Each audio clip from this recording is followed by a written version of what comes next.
What's up, everybody? Welcome back to the channel, Football with KAD. Today, we just wanted to go over some new head coaches and just some other job openings in general in the NFL.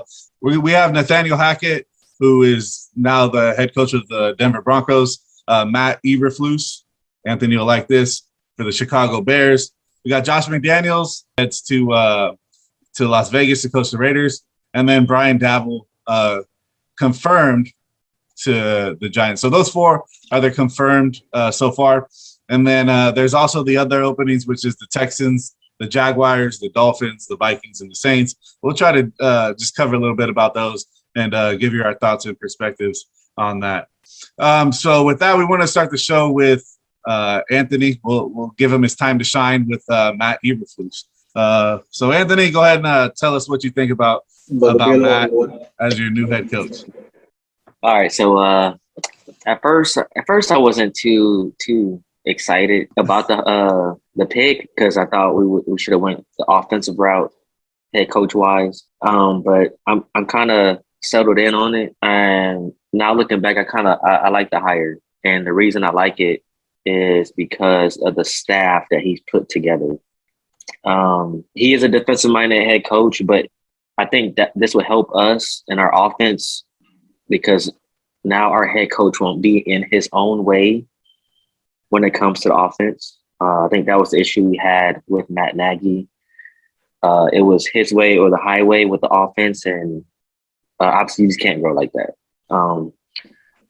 But I like Matt coming in. He's building an offensive staff, defensive staff. He's taking a few guys from the Colts staff, which is good because now he is hiring coaches that believe the same thing he believes in. And I think that's probably what we need is a set culture in Chicago. Hey, Anthony, can I interrupt you real quick? Yeah, go ahead. We have breaking news, all right? Breaking news, and it's crazy that we're talking about this. Doug Peterson just got hired as a Jaguars head coach. Wow. Okay, so the Jags are off. Okay. So we'll keep that down the line. Go ahead, continue talking about the Chicago Bears, man. Okay, so I think the past 4 years the Bears lacked culture. There was no set standard in Chicago, and with this hire, I feel like him getting coaches that he's known from the past, that believe in the same thing he believes in. I think we in a good spot. I think we in a good spot to contend in the NFC North. There's a lot of questions in the NFC North right now. Right. So I think with him building a culture is something we need as a young and upcoming team. Right. I'm going to chime in and give my 2 thoughts on that. Or 2 cents. I'm sorry.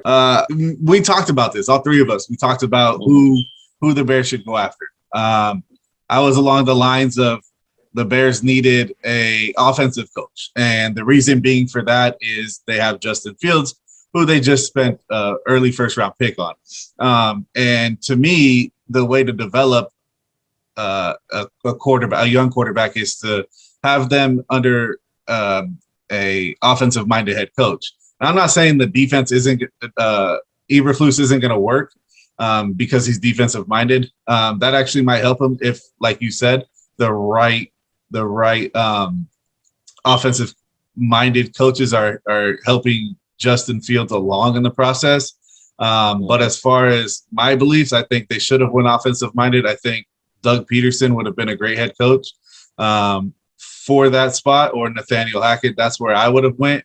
But me as a Chiefs fan, the Bears did hire one of our personal player development guys to be their GM. So I think that he obviously, I'm biased, so he's gonna have a good start there, and then we'll just see how things work. Dar, you got anything to say about the Bears head coach? I like it, but that's because I like defense. Yeah, and Bears have a defense. They need that proper structure. Yeah. And then, I think it's going to be great because he's coming from the Colts, and Colts had a defense. I mean, they had the players for it, but I think he's going to do real good over there for the Bears, and it's going to help the Bears out big time. Right.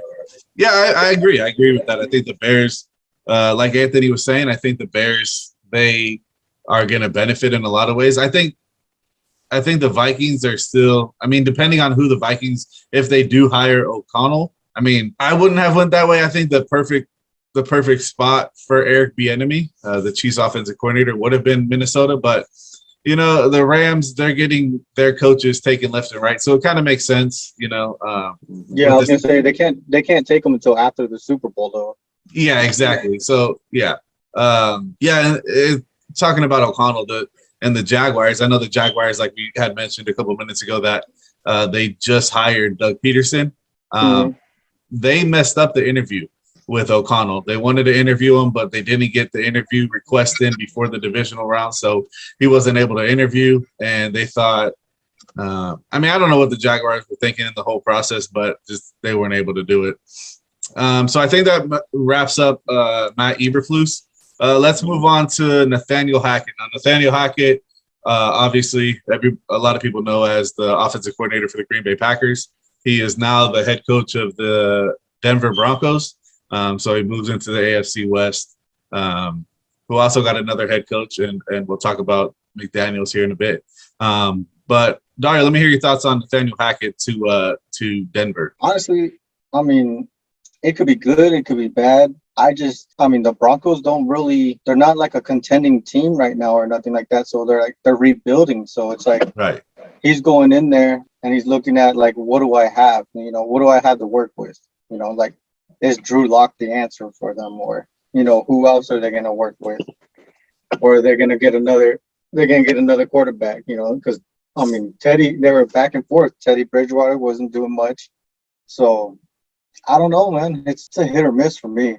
I like it because obviously Green Bay Packers had a great offense. Right. Obviously Aaron Rodgers, Devontae Adams, that helps. Aaron Jones. And then A.J. Dillon was killing it in the backfield too. Right. But that offense is not there in Denver either, though. So, we'll see. We will see. Anthony, you got something to say on that? Yes.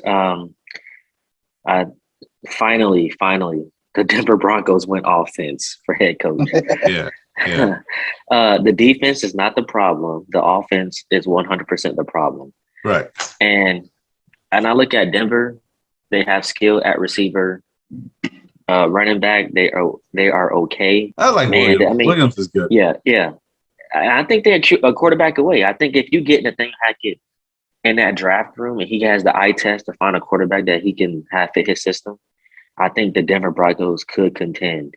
So picking Nathaniel Hackett is going to be iffy because this next coming draft, I don't think it's going to be any good QB. So you might have to wait another year.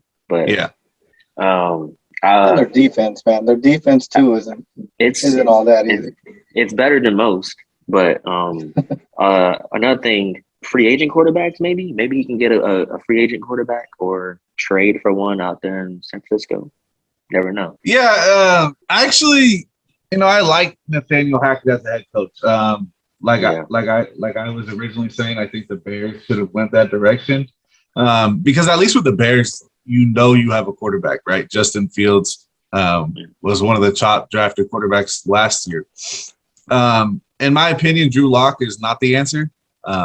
He did have a short spurt, his rookie year, where he strung together like 6 or 7 games where he's playing good. And then I also think that Drew Lock, I think that the Broncos should keep him for another year. Don't try to move on from him. And I think that's because Vic Fangio, you don't have the right mind as your head coach, and this guy is he's not giving it what he could be, and he's not progressing like he could be. So I think I like the hire. They have Judy, they have Cortland Sutton, they have these receivers. They got Noah Fant as a tight end. Their defense is on the older side-ish. Obviously, they traded Von Miller, and so they got Bradley Chubb, I think, at the end, and then Simmons in the back end. But as far as like progressing, I still think it's the Chiefs' division to lose for the next few years until until we actually see what Denver can do.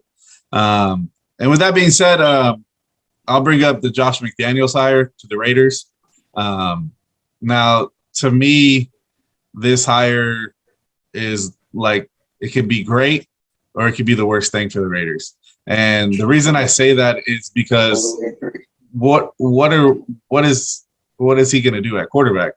Obviously, a lot of people know, not everybody, but a lot of people know that Derek Carr's contract is extremely tradable this offseason. So is that a direction that they want to move? Do they want to move that for a first-round pick, which I think Derek Carr can get you a first-round pick, if not second at the worst. But is that something? Is he going to stick with Carr? Are they going to find more help at receiver? Trading for Deshaun Jackson halfway through the season. Sure, that worked out for a little bit, but they need to continue to develop their receivers. Obviously, they have Waller at tight end, which is one of the best tight ends in the league.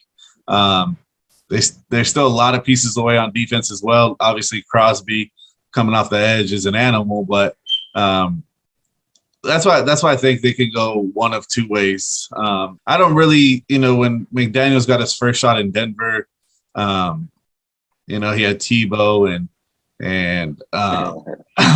Demaryius Thomas, and he had some pieces there, but obviously Tebow wasn't the answer. So as long as he figures out what he's going to do at quarterback, I think that'll tell a lot. Do you guys have anything to say about McDaniels? I feel like he's going to have a lot of pressure on him. Right. Because, it's like the same thing going back to, like, the Broncos hire. Like, look at the competition you're going into, That division's tough. With Chargers coming up and everything like that, they got young Justin Herbert. It's gonna be a tough division. Agreed. Yeah, I agree. You guys got to make it. So, like, it sucks that they're going into that, but at the same time, for, like, McDaniels, I feel like a lot of it's going to be like, so, what have you learned in these past years with Bill? Like, did you learn anything? Did you pick up stuff? Are you going to be good? I feel a lot of that pressure is going to be onto him too. But like you said, mainly the quarterback position, it's like, what are you going to do? Are you going to keep Derek Carr? Right. Are you going to try out Mariota? Like, are you going to keep that, what they were doing, the RPO and everything like that with Mariota? No, it's a hit or miss. He's either going to do really good. The Raiders fans are really going to hate it. Yeah, and I lean that way too. Really good or really bad. We just got to figure out what they're going to do at certain positions, and then just see it on the field. Because I personally think their defense is great. The Raiders? Honestly, yes. I just think they can't stay off the field. If they can't stay off the field, they're not that great, bro. Well, no, not stay off the field. Like, I'm saying, like, they keep going back out there because the Raiders' offense can't do nothing. I wouldn't say their defense is good. It's just you're biased though. That's the difference. But this whole the point of our channel, right, is to give everybody our opinions. Now, my opinion is their defense is trash. The Chiefs dropped 80 something points on them this season in 2 games. Yeah, but look how many points they dropped on you guys. 17 and you got a point, but exactly. So how long was the defense on that field? Right. In our defense, that's a lot of tiring. Yeah, but Derek Carr's not a great quarterback. Yeah. And then what you got? Go ahead. Okay, go ahead. Let me see. I'm gonna keep going. I'm iffy about the hire. The only reason is because the past 2 seasons, Josh McDaniels' offense has been mediocre. But do you think that has a play on the quarterback? They went from Cam Newton to Mac Jones. It could, but then again, okay, say if they move from Derek Carr, then you really pretty much, as a head coach, you taking a step back, right? Because Derek Carr, he's not the best quarterback, but he's a savvy veteran. I'm pretty sure he's already in the playbook right now. You know what I'm saying? Like, yeah, he's workable. He's workable. But then again, they also need to upgrade that receiver room. Yeah, they have no true number one. They haven't had a true number one in a while. In Oakland. In Las Vegas. So Renfro ain't going to be able to do it all. Yeah. No, he's not a true number one. Let's just be honest. He's not. But I'm iffy about it. Like Josh McDaniels, like his first stint with the Denver Broncos, it didn't go too well. But I mean, he was under Bill Belichick, so maybe he learned something from him about coaching. So, but he was under Belichick before. He was under before he got the Denver job. After he got but after the second time around, though, how many rings did they win after that? It was like 4 but see, or 5. that's why I say I feel like he's gonna have a lot of pressure on him because now it's like this is the second time you've been under Bill. Like, did you learn something or do you think the Raiders? Do you think the Raiders will have a short leash with him? See, because like in my perspective, like I feel like you can't, as the Raiders, right? You can't, give them a 1 or 2 year deal, right? You need to invest, and this really goes for any head coach that gets hired. Like the Texans, what they did to David Culley. He basically was a stopgap, and that was terrible. But he didn't have anything to really work with in Houston, and I mean he still did decently, from what everybody was expecting. Everybody expected Houston to have the number 1 pick in the draft, and that didn't happen. So I don't think that I think they should give him at least 4 years and then see where you're at in 4 years. So with that being said, though, let's go ahead and move on to Brian Dabble. He heads from Buffalo to the Giants. So he stays in the state of New York, but he's just moving over there. I don't know. I feel that one's tough, man. Yeah. I feel like that's like another tough situation because you're going in and, you got a young quarterback that wasn't on and he was on and off, but at the same time, like his offense isn't helping him either. Like Saquon Barkley got hurt here and there. Then, your wide receivers, I don't even know what wide receivers they got. They got Kenny Galladay. Okay, they got Kenny Galladay. Sterling Shepard. But Evan Ingram at tight end. Yeah, but wasn't Evan Ingram hurt here and there too? Because he's always been a little banged up. I don't think the Giants have ever used him in the correct way. I think at first when so I'll give you my perspective. At first when the Giants originally said they were going to keep Joe Judge, I was shook. What the hell are they doing? I couldn't believe it. And then eventually they fired him, and then Dabble was a hot commodity. Interviewing in Miami. Did he interview in Chicago? I think he did, right? Yeah, he did. Yeah, so he's interviewing everywhere, and so me being a Chiefs fan, he was our offensive coordinator in 2012, and we were terrible.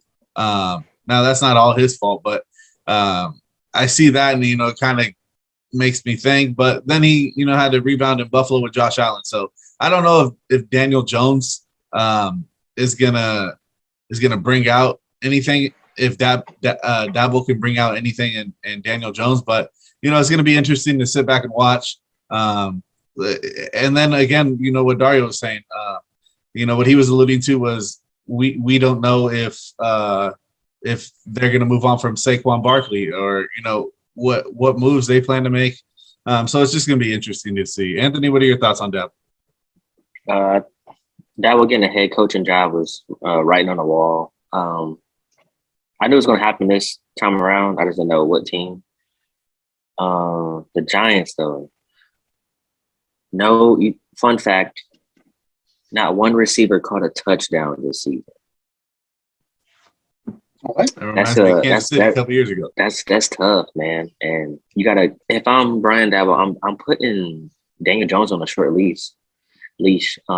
Because on paper, and I don't know, he just don't have the it factor as quarterback. Let's be honest, he don't have the it factor. So hopefully Dabble can, instill some confidence in this quarterback, so he can contend in a weak NFC East. But I mean, if he can't, Dabble gonna have to do some very aggressive major changes. Yeah. He's gonna have to do some major changes on that offense. Like the receiver room, you have to reevaluate that too. And defense. Their defense is yeah. Also, I mean, they hired the Kansas City Chiefs QB coach as the offensive coordinator. Yeah, Mike Kafka leaves Kansas City as their quarterback coach to go be the offensive coordinator in New York. Him being a quarterback coach, him being in the same room with Mahomes, maybe he can help Daniel Jones. Yeah. You know what I'm saying? I mean, you have two coaches that was with probably the two best quarterbacks in the league, and Josh Allen and Patrick Mahomes. Yeah. And they on your staff now. So like Daniel Jones, like you just gotta kind of just soak in the information and just ride it. But it depends on him. If he doesn't perform well, they'll be getting rid of him. But I do like the hire though. I like it way better than Joe Judge. All right, let's touch on Doug Peterson real quick. You know that the Jags get a Super Bowl winning head coach, and so they move on from obviously Urban Meyer. Everybody knows about that situation. Give me your thoughts on that, Anthony. I like it because I think Doug will instill some discipline on that team, kind of hold them to a standard because he knows what it takes to win. And he has a young quarterback he can mold in Trevor Lawrence, who to me has a lot more upside than Carson Wentz when he had Carson Wentz in Philly. Travis Etienne comes back, so you might have a dog at running back. But overall, I think I like it. I like that they went out and got a veteran head coach that was actually a head coach before. And I think they kind of need that for that young team. Yeah, it gives them structure.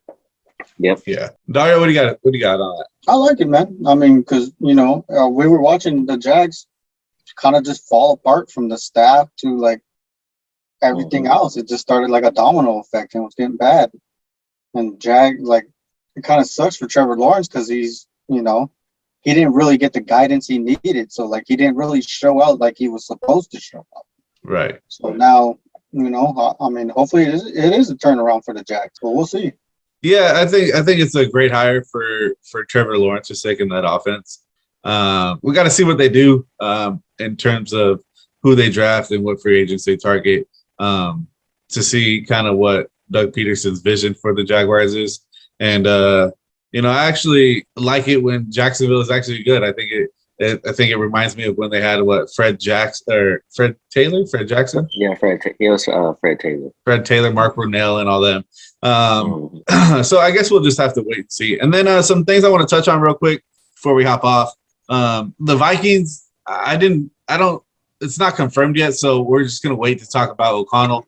And then I have been seeing that the Saints want to interview Eric Bieniemy.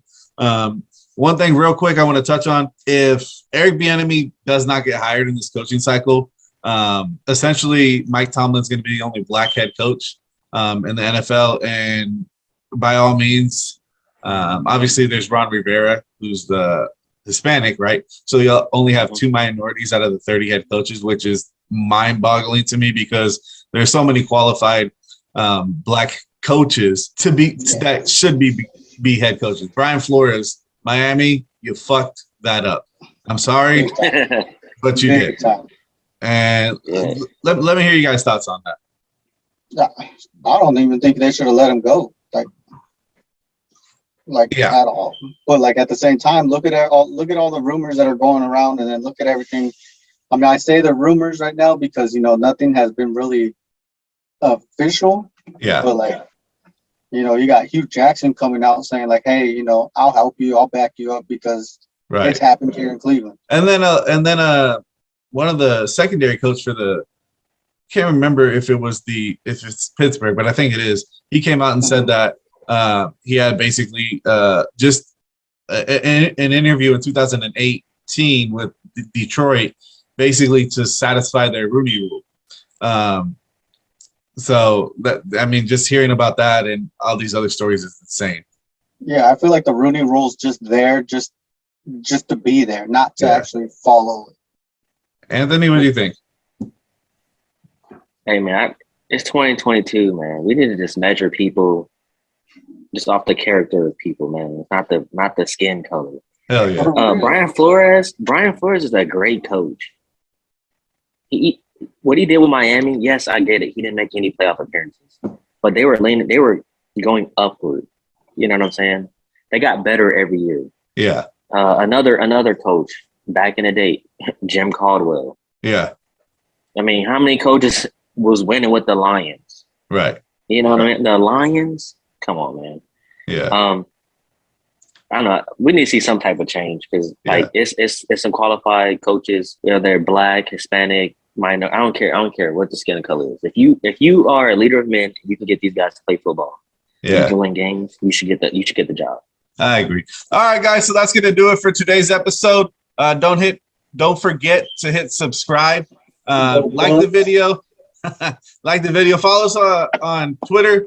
It's gonna be at football_KAD. And just follow us along the journey. And we'll see you guys next week. Posted at the bottom of the video, just in case you didn't get that.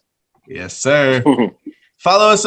Like Dario was saying, it's going to be posted at the bottom. But go ahead and follow us on all our social medias, and then we'll see you guys next week. Peace.